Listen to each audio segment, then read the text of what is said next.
Hello everyone, this is Marshall Gittler, Head of Investment Research here at FXPRIMUS, bringing you the Week in Focus for the week beginning April 11th. There are lots and lots of meetings this week. We start off today with the G7 Foreign Ministers meeting in Japan ahead of next month's G7 Summit. The spring meetings of the IMF and World Bank begin on Tuesday and will run for the rest of the week. There will be a G20 Finance Ministers and Central Bankers meeting along with this on Tuesday and Wednesday. Expect to hear a lot of comments from a lot of officials about a lot of different topics. The Bank of Canada meets on Wednesday and the Bank of England on Thursday. Neither is expected to change rates. The Bank of Canada will include its first assessment of the government's 2016 budget, which forecast a much wider deficit and therefore a higher growth rate. That might lead the bank to a more optimistic tone, which could be positive for the Canadian dollar. As for the Bank of England, there can still be some volatility around the announcement, even though there's no longer any suspense about what the vote will be. The next weekend is the long-awaited meeting in Doha between OPEC and non-OPEC oil producers, led by Russia and Saudi Arabia, to discuss measures to stabilize prices. They apparently discussed freezing production at January levels.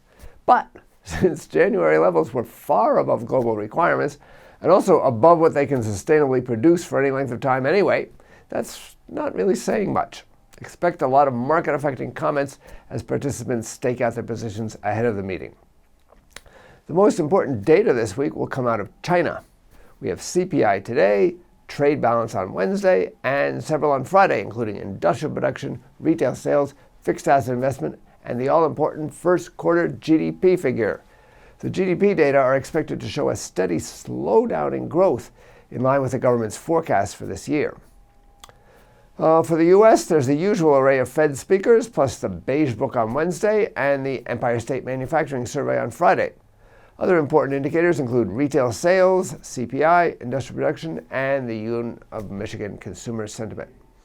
The data are generally expected to show a continued improvement in the U.S. economy, which could support the dollar.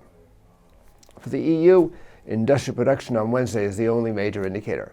That's expected to be lower, but not likely to be a surprise as most of the larger countries have already announced their data. The UK announces its CPI on Tuesday, 2 days before the Bank of England meeting. It's expected to show a modest uptick in inflation, which could be positive for the pound. Australia has the employment data on Thursday, and New Zealand has CPI next Monday morning in New Zealand. As for today, there are no major indicators, just several speeches by U.S. officials. In particular, Treasury Secretary Lew is going to speak on the U.S. and global economy. He's consistently talked up the dollar. However, like his predecessors for many years, he's never offered any specifics of what the U.S. might do to support it. All talk, no action. Finally, the Fed will hold a closed meeting today at which the Board of Governors will set the advance and discount rates. Now, some observers are making a big fuss about this meeting because it was sprung on the markets and because the last time they held such a meeting, November 23rd, they hiked rates less than a month later. I don't think this meeting is anything special. I think it's just a routine meeting to set the discount rate, which is a fairly meaningless rate nowadays. This is Marshall Gittler, Head of Investment Research at FXPRIMUS. Get more market insights on our education pages and turn your trading ideas into action with FXPRIMUS, the safest place to trade.